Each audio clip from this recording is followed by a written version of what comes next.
যা লাগে খায়, যে খাইতে রে হের লাগে বারো, আর যে না খাইতে রে হের লাগে রান্ধ, কথাটা ওটাই দেয়। দেখুন আইতাছে একটা বৃদ্ধ মহিলাটা আইতাছে, ওনারা নিয়ে একটু ছোট্ট একটা ভিডিও।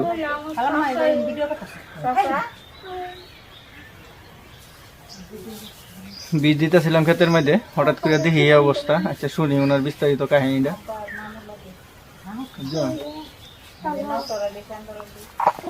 চাচি কই গেছলাই? পরে তো আমি কি আমি দিফাইছি না কেরণ নাকি যাইছে ধীরে ধীরে একেবারে আপনি কইলেন না যে আমার তো মাইসা লেগে বিরঞ্জনা ডাক খায় ফেলা শেষ গাড়ি লয়ে গেছে গা। পরে আপনি কইলেন না যে আমার কিছু, আমি কারে কইতাম, সেও তো আমার কথা শুনে কেউ শুনে না। কেউ শুনে না। তো বাড়ির মধ্যে মানুষ ছিল না? আছে না, মানুষের মাথা মানুষের খাইতেছে, বেটা চুপ করে খালি বাইরে গেছে। আপনি কিছু কইছেন না? কইলেন না যে ভাই বাবু আমি তো অসহায় মানুষ, আমাদের এটা কই মুখ শক্তি দিছে।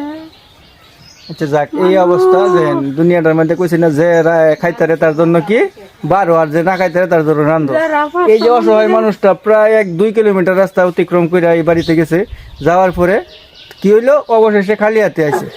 আচ্ছা মানে শুনুন, কষ্ট মনের মধ্যে কষ্ট নিন না, ঠিক আছে? কষ্ট নেওয়ার কোনো কিছুই না। আমি এই যে বীজ দিতেছি ক্ষেতের মধ্যে, শুনলাম যে আপনি, আমি যে ক্ষেত বাঁচতেছি সল দেখছি না, এই তোমরা সাইড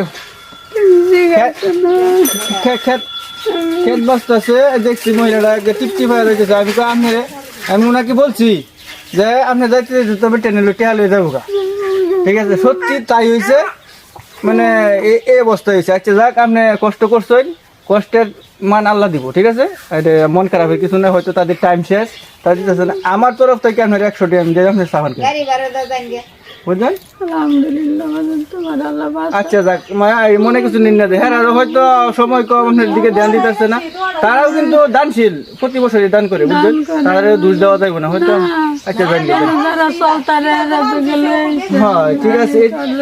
এই যে কথাই আছে না যে খাইতে মানে এইটা। আচ্ছা যাও, মায়ের যাও, যাও।